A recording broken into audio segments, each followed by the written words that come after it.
मित्रांनो, विषय क्रिकेटचा या चॅनलवर नवीन आला असाल तर चॅनलला सबस्क्राईब करायला विसरू नका।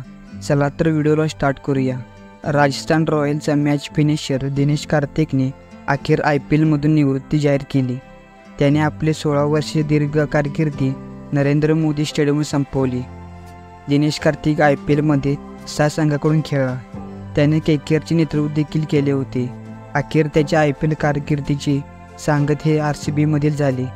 RCBच्या खेळाडूंनी देखील DKला गार्डन ऑफ ऑनर देत त्याची पाठवणी केली।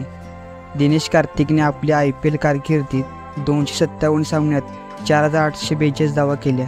त्यात त्याने 22 अर्धशतक खेळी केल्या। दिनेश कार्तिकच्या IPL इतिहासातील सर्वात जास्त धावा करणाऱ्या टॉप 10 फलंदाजांमध्ये समावेश आहे। 6 संघांकडून IPL खेळणाऱ्या दिनेश कार्तिकने दिल्ली डेअरडेव्हिल्सकडून 2008 मध्ये IPLला कारकीर्द सुरुवात केली। त्यानंतर 2011 मध्ये तो पंजाब किंग्सकडे गेला।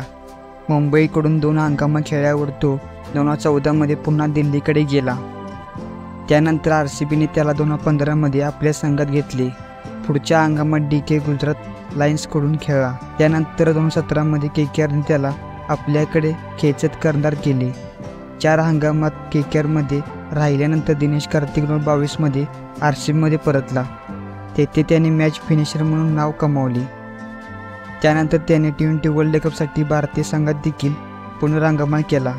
यंदाच्या हंगामाच्या सुरुवातीला दिनेश कार्तिकने आपला हा शेवटचा IPL हंगाम असल्याचे सांगितले होते।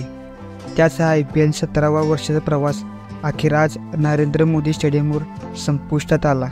तर मित्रांनो, व्हिडिओ कसा वाटला कमेंट करून नक्की सांगा।